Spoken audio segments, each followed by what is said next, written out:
ఒక తిరుగులేని ఉదాహరణ అని చెప్పి నేను మీకు తెలియజేస్తున్నాను.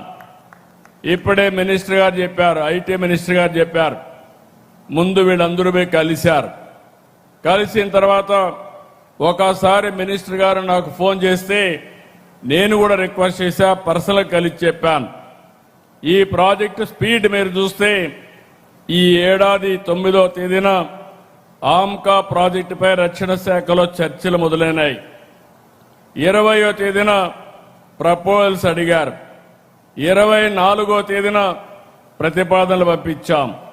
28వ తారీఖున కేంద్రం అంగీకరించింది.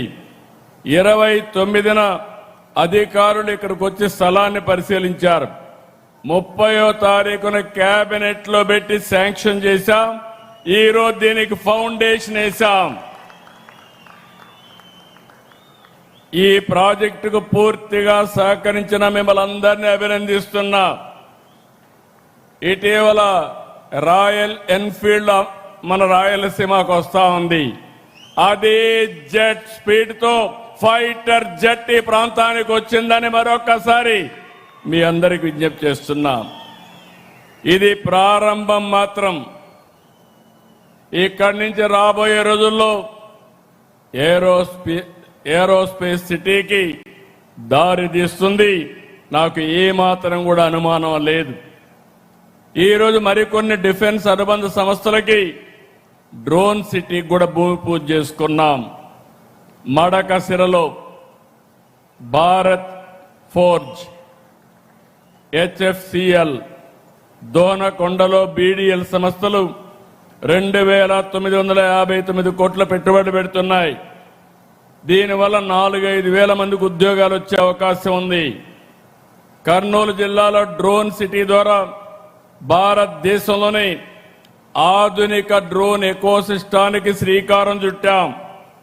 ఈ రోజు 8 సంస్థలకి 686 కోట్ల రూపాయలు పెట్టుబడులు వస్తున్నాయి. దీనివల్ల ఒక 2,500 మందికి ఉద్యోగాలు వస్తాయి.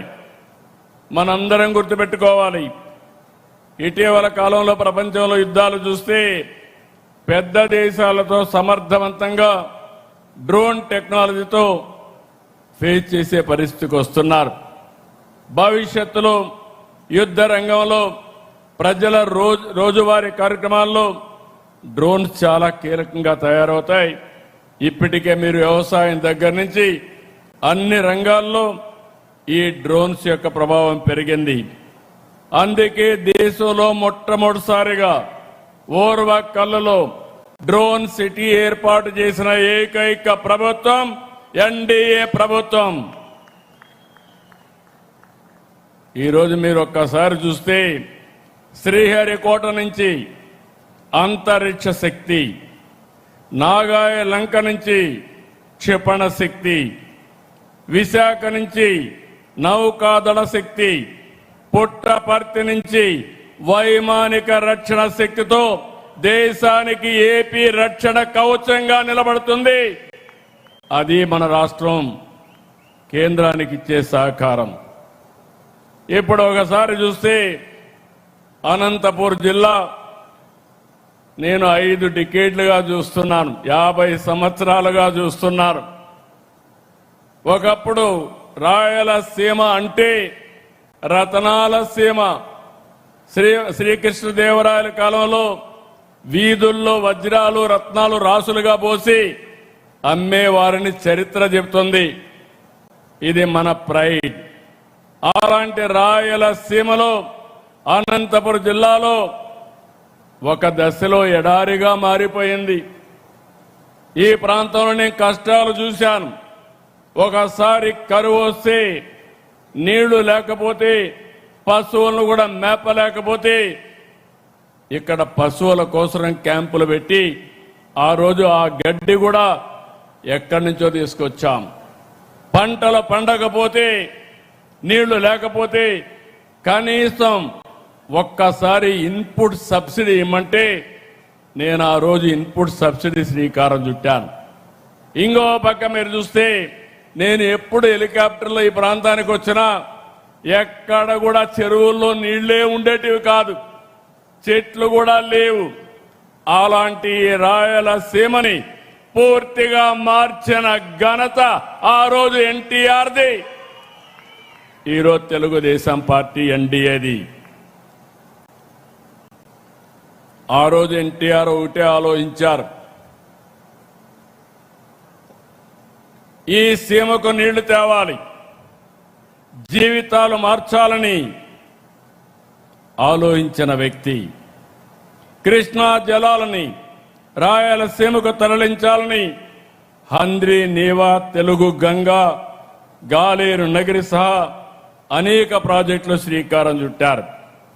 వాటిని పూర్తి చేసే బాధ్యత ఈరోజు మనం తీసుకుంటున్నాం. ఇది తప్పకుండా పూర్తి చేసి ప్రతి ఎకరాకు నీళ్లు ఇచ్చే బాధ్యత ఈ ప్రభుత్వానికి మీకు హామీ ఇస్తున్నా. జీడిపల్లి, గండికోట, చెర్లోపల్లి, గొల్లపల్లి ఉపయోగంలో ఇచ్చాం. ఒక ప్రాజెక్టు ఏ విధంగా మారుతుందంటే, ఒక గొల్లపల్లి వల్ల కియా మోటార్ వచ్చే పరిస్థితి వచ్చింది. ఇంకో పక్క భైరవాని తిప్ప, పేరూరు ప్రాజెక్టులు త్వరలోనే కృష్ణా జలాలు ఇస్తాం. సమర్థ నీటి నిర్వహణతో సీమ గడ్డకు జలహారతి ఇచ్చాం. గవర్నమెంట్ ఆఫ్ ఇండియా సహకారంతో సీమ దశ మారుతుంది. నిన్ననే 1,00,000 కోట్ల ప్రాజెక్టుతో సీమ ప్రపంచ